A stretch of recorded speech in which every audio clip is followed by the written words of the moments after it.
Welcome back to the Green Beans Go channel. It's your host, me, and if you are an OG, an original Green Beans Go channel subscriber, viewer, you know that every week I like to get on here during NFL season and put out my rankings based on these metrics. And if you are a true OG, you realize that I've added one that is going to be new this year. I get it, guys. It's August 5th. Nobody cares about NFL right now, but I keep getting these alerts and I keep looking my chops and I'm tantalized a little bit and I'm excited for this football season. I'm very excited for this football season and for what we're going to do on this channel for football season. So today we are going to actually do our week 0 rankings. Like no research, no data, just me thinking about what's happened in this offseason and reacting accordingly. We're going to fill out this chart today. We're going to rank these teams based on these metrics. At the top, we have Super Bowl conversation, teams that I believe should be in such conversations right now.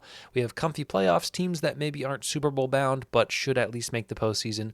Our new category this year is the Week 18 Warriors. What that means is these are teams that I don't think are comfortable playoffs, but I think are above the category. Teams that are likely going to have to see a win in Week 18 to make it into the postseason. Then we have the category, the 6-11 category, and the wins the draft category. We will start first with the Arizona Cardinals.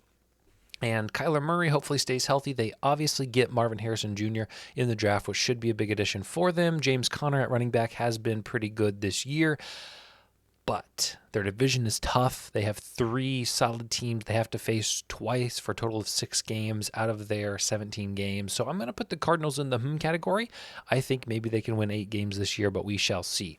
The Atlanta Falcons are getting a lot of hype, and I think some of it's deserved, but a lot of it is speculative, as is most hype, especially in the preseason. I will say this loud and clear. I'll say this loud and proud, and I will not apologize. I do not think Kirk Cousins is going to do well in Atlanta, and I don't think he's going to recover well from this Achilles injury.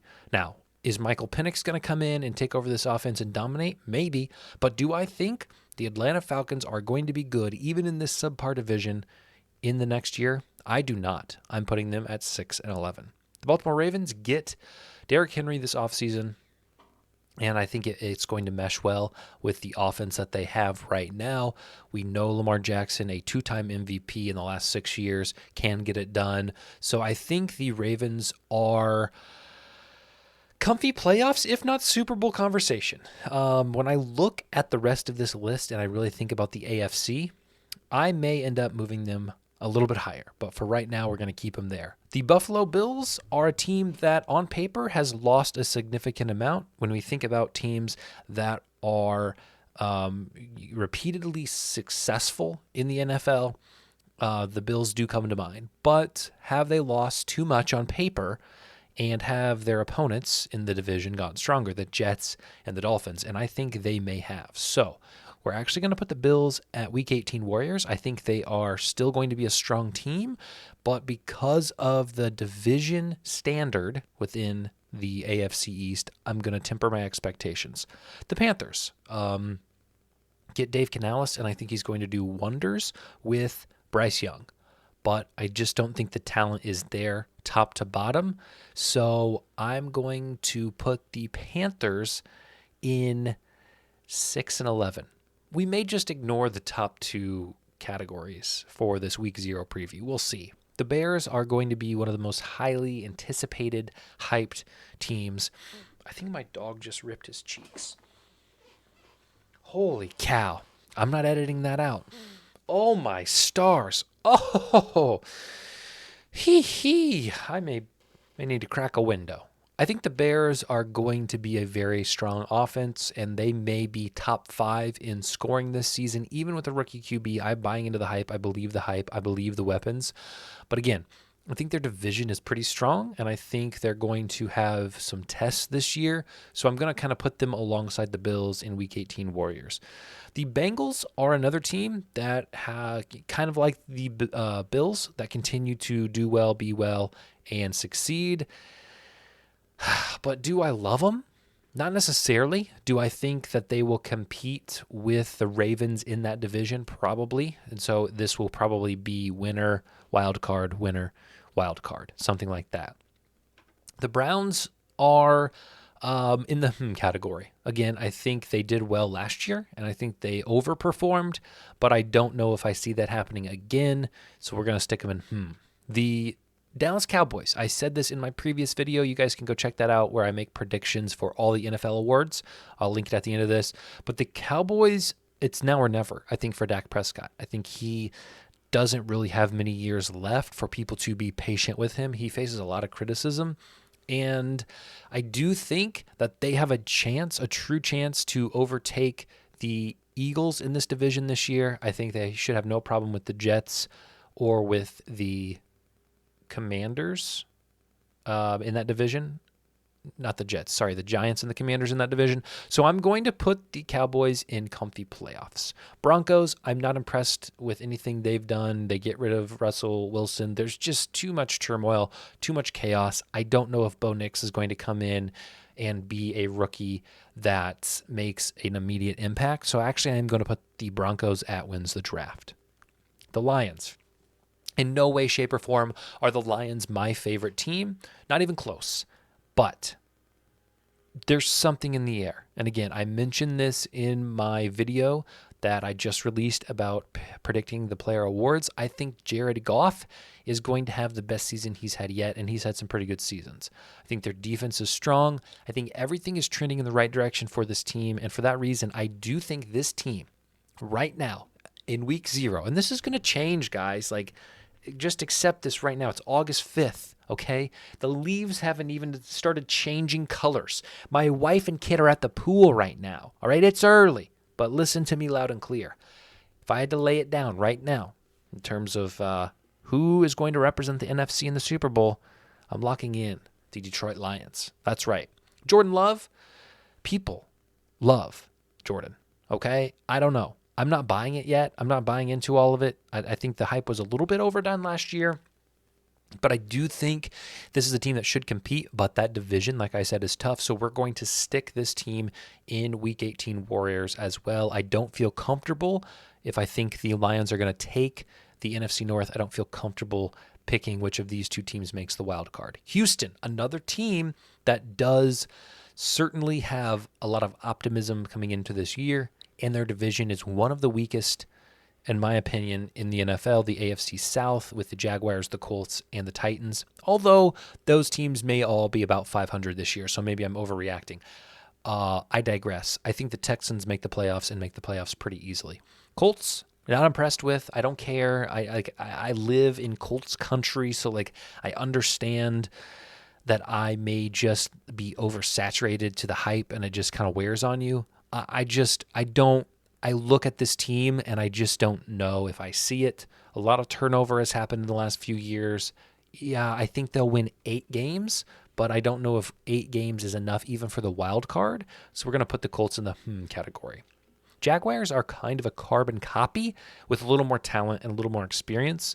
I trust the Jaguars a little bit more than I trust the Colts, but not by much. I do think the Jaguars have a chance to grab a wild card spot, so we'll put them in the Week 18 Warriors. Maybe I should rename this wild card. Let me know in the comments if this would rather be wild card or you like Week 18 Warriors, so I can adjust as we move forward and actually make these lists more official. Chiefs, raise your hand if you're tired of the Chiefs.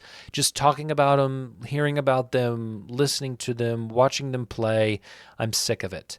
I'm just done with this team. Like, I enjoyed watching Tom Brady and Bill Belichick have their time, and people hated them and people were so tired of them, and I felt like there was balance on both sides. Nobody hates the Chiefs. Like, nobody is out there advocating against the Chiefs, and I get it. The Patriots had a lot of drama and a lot of controversy and a lot of cheating scandal. You name it, they had it, and the Chiefs don't have that. Like, can the Chiefs do something like maybe that's a little bit like political or out of bounds on the like you don't need to deflate the balls, but figure something out so people can hate these guys. I'm just sick of the constant love that this team gets. Comfy playoffs. Raiders, there is talks that Gardner Minshew is moving up the depth chart and could represent the starting quarterback position for the Raiders, overtake Aiden O'Connell. I don't know where Jimmy Garoppolo even is. I don't know if he's still there. I think he's in trouble or something. PEDs, I like legitimately. I don't know if that's true, if I dreamt that. Anyway, 6-11. I think they're a 6-11 team. The Chargers, I don't like Jim Harbaugh. As a Seahawks fan, I don't like Jim Harbaugh because of his time with the Niners in the most intense time of my Seahawks fandom. So it's hard for me to be optimistic about Jim Harbaugh. Obviously, Herbert is talented, but he just hurt his like plantar fasciitis, or he hurt his Achilles in practice. We saw their wide receiver core get decimated at the end of last year and struggle. They get rid of Austin Eckler. I think they bring in J.K. Dobbins, or they brought in Gus Edwards, or they brought in some Baltimore guys, I think. I don't know. I'll put them in the category for now, but I understand that outside of the Chiefs, their division is very weak with the Broncos and the Raiders, so we may see them move up as the year goes on. The Rams are kind of the same. I just think their division's strong. I don't know if I trust this team a ton. Matthew Stafford, does he have one less ride in him? I don't know, but I think they're slightly stronger than the Chargers, so we'll move them up. The Miami Dolphins, again, a lot of hype goes into this team, but I look at the quarterback position a lot. I judge NFL teams on their quarterback a lot. And I don't love Tua. I don't love Tua. I don't know if he's as good as people say he is, and I think Tyreek Hill is the main cog in the wheel that spins this offense. So for that reason, I do think they'll win enough games, and I do think they'll compete, and I think the Bills or them should have a good chance to take this division, although the Jets, we'll talk about them in a second. Vikings. I'm actually very low on the Vikings. I think Sam Darnold is serviceable. I think J.J. McCarthy may overtake him at some point. I know they have some running back changes. Obviously, Justin Jefferson helps out when you have a guy like Justin Jefferson, but I think the three teams in their division are all stronger than they are. And so I wouldn't be surprised if this team drops some early games and continues to drop. We'll put them, this may be my biggest hot take, we'll put them at 6-11. I don't trust the Patriots whatsoever, and so I'm going to just put the Patriots down here, and we're not going to talk about them until we need to. The Saints are kind of the same. This division is bad, and I don't know if they're going to be the beneficiary of a bad division and actually be able to do well, or if they are going to just keep pace with their bad division. For now, I'm going to put them at 6-11. I'm willing to come around. Do we know what Daniel Jones' status is? I don't. I think the last update is he should be fine to start the year, but what does that mean? I mean, what does that really truly mean? Is it too harsh to put this team in wins the draft? I don't think so. I'm going to slot the Giants down here to wins the draft. The Jets are the last team that we have to discuss within this division.